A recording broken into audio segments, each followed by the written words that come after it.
Hello student, आपका फिर से राज कोचिंग में स्वागत है। और आज हम एक काफ़ी टाइम के बाद एक न्यू वीडियो लाए हैं जो आपको बड़ा ही हेल्पफुल होगा। और हमारी जो सीरीज चल रही है जिसमें मैग्नेटिक फील्ड है, तो मैग्नेटिक फील्ड के बाद का जो टॉपिक है उन्हीं से रिलेटेड है। और लॉ हमारा बड़ा इंपॉर्टेंट है, आप स्क्रीन पर भी देख रहे हो। इन साइंटिस्ट का नाम है बायो सेवर्ट्स लॉ। तो बायो सेवर्ट्स लॉ में क्या था, देखिए ऑरेस्टेड ने इन हिज एक्सपेरिमेंट जो हमें टोल्ड किया था वो था कि यदि हम करंट किसी भी कंडक्टर में फ्लो करते हैं, यदि किसी भी कंडक्टर में we can flow the current, तो जो मैग्नेटिक फील्ड है प्रोड्यूस हो जाता है अराउंड द कंडक्टर। अब इन्होंने इसी पॉइंट को ऑलमोस्ट आगे बढ़ाया है। पॉइंट क्या है, देखिए हमने ये एक कंडक्टर ले लिया और इसमें क्या करा, हमने करंट को फ्लो कराया है। जब हमने इसमें करंट को फ्लो कराया है तो ये ऑरेस्टेड का एक्सपेरिमेंट कहता था कि मैग्नेटिक फील्ड प्रोड्यूस होगा। और हमने एक स्मॉल एलिमेंट ले लिया डीएल।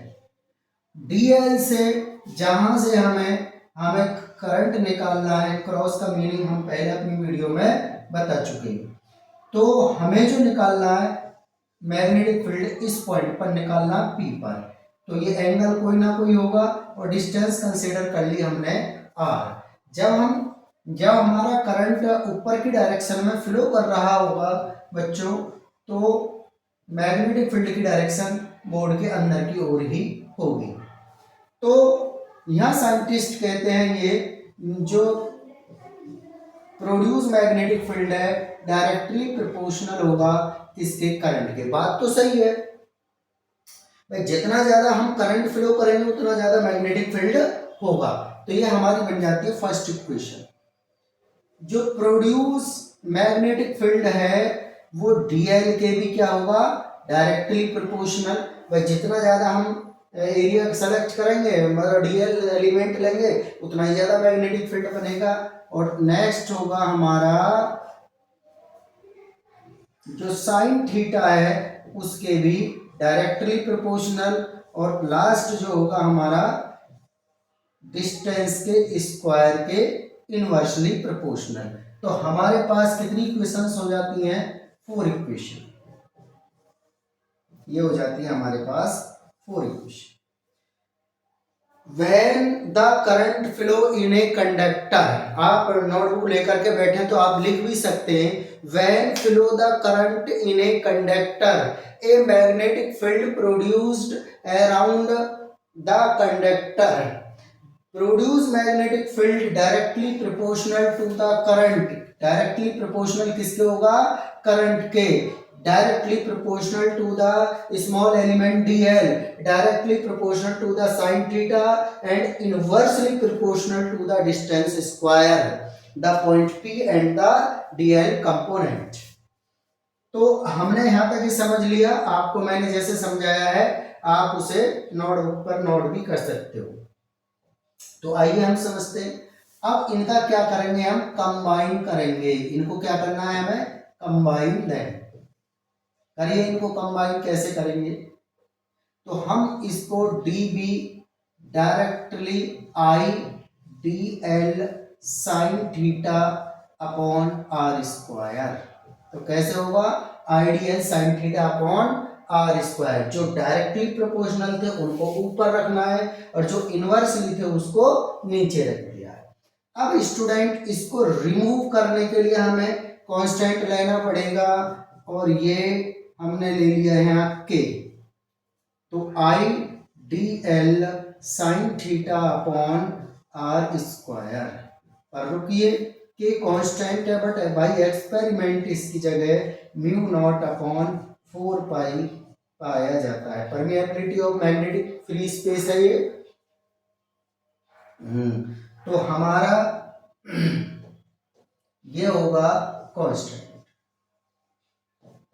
तो सभी के समझ में आ रहा होगा अच्छी तरीके से।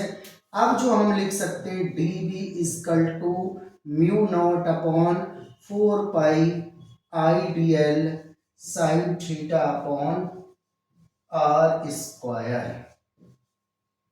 ये हो जाएगा। अब हमें जो इसमें अंडरस्टैंड करना है या समझना है, उन टॉपिक पे हमें ध्यान देना है। हमारा क्या है कि हमें म्यू नॉट जो है हमारा, इसकी हमें डायमेंशन भी आई है कई बार एग्जाम में, और क्या आता है इसका डायमेंशन के साथ इसकी यूनिट भी आई है, और इसके बारे में काफी डेफिनेशन भी पूछी गई है काफी बार। तो उन सारी चीजों को हमें पढ़ते हुए आगे बढ़ना है। तो सबसे पहले हम इसकी जो मेन चीज है वो समझेंगे कि परमीएबिलिटी ऑफ फ्री स्पेस की डायमेंशन और यूनिट क्या है। परमीएबिलिटी ऑफ फ्री स्पेस, तो आइए समझ लेते हैं।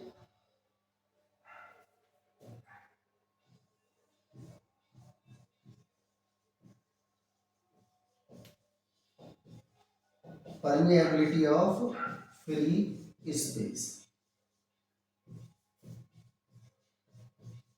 तो सबसे पहले आइए बच्चों यूनिट चेक कर लेते हैं इसका, कि यूनिट इसका क्या है।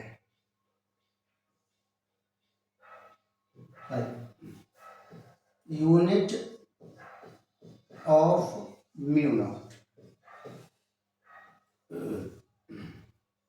फॉर्मूला है dB equal to mu naught upon 4 pi I D L sine theta upon R square.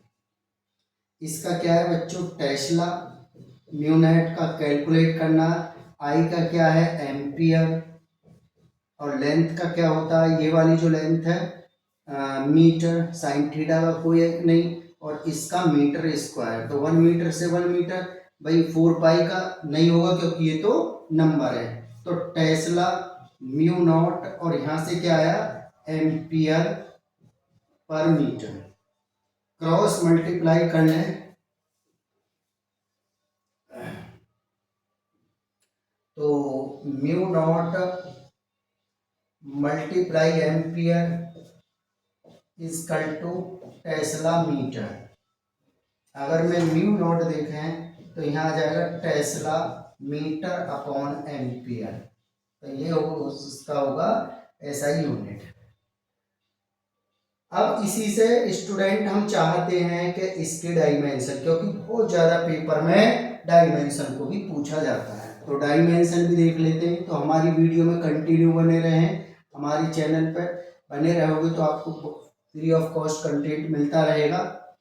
तो जैसे म्यू नॉट की अभी हमने देखी टेस्ला मीटर पर एम्पियर ये है, तो टेस्ला की जो यूनिट है मैग्नेटिक फील्ड का, और अनदर यूनिट क्या न्यूटन, न्यूटन पर एम्पियर मीटर, ये किसका है दूसरा यूनिट इसी का है, और यहाँ मीटर आपका है ही, और अपॉन में एम्पियर है ही आपका। तो समझ में आ रहा है, दोबारा से एक बार हम बता देते हैं। टेस्ला का दूसरा जो मैग्नेटिक फील्ड का न्यूटन पर एम्पियर मीटर भी है। तो हम देखते हैं कि मीटर से तो मीटर कैंसिल हो जाएगा, तो अब यहाँ क्या बचा न्यूटन एम्पियर स्क्वायर, तो न्यूटन का वो क्या है M L square T mine M L, ये आएगा बाद में एम एल टी माइनस 2, ये फोर्स का यूनिट है क्योंकि न्यूटन फोर्स का ही ऐसा यूनिट है। अब एम्पियर का क्या है ए स्क्वायर, तो हम इसको क्या लिख सकते हैं एम एल टी माइनस 2 और ए माइनस 2, तो बड़ा सिंपल है जिसे आप समझ सकते हैं। और इसमें यदि आपको किसी तरह की कोई भी प्रॉब्लम हो तो हमें कमेंट में लिखें, जिससे कि हम आपकी जो शंका है या आपका कोई डाउट है उसका निवारण कर सकें। तो बच्चों आपको आज की जो क्लास है उसके अंदर हमने शॉर्ट वीडियो में आपको बताया डायमेंशन, और अब आ जाते हैं इसकी एक और चीज़ आती है वैल्यू को लेकर के। इसकी जो बाई एक्सपेरिमेंटल वैल्यू है ये भी याद रखना है। तो इसकी जो वैल्यू होती है म्यू नॉट की वो होती है 4 पाई 10 की पावर माइनस 7 टेस्ला मीटर पर एम्पियर। यूनिट और भी है इसकी बट ये मुझे बेस्ट लगती है, मैंने आपको ये बताई है। तो आपने आज की जो वीडियो एक बार इसका स्क्रीनशॉट कर लेंगे, आप इससे नोट्स तैयार कर सकते हैं। एक बार मैं आपको स्क्रीनशॉट और कर लिया, बाद में इसे नोटबुक में नोट कर सकते हो। तो स्क्रीनशॉट करिए प्लीज, होगा। तो अब नेक्स्ट वाला जो इसकी यूनिट को लेकर के है, इसे भी स्क्रीनशॉट कर लीजिए।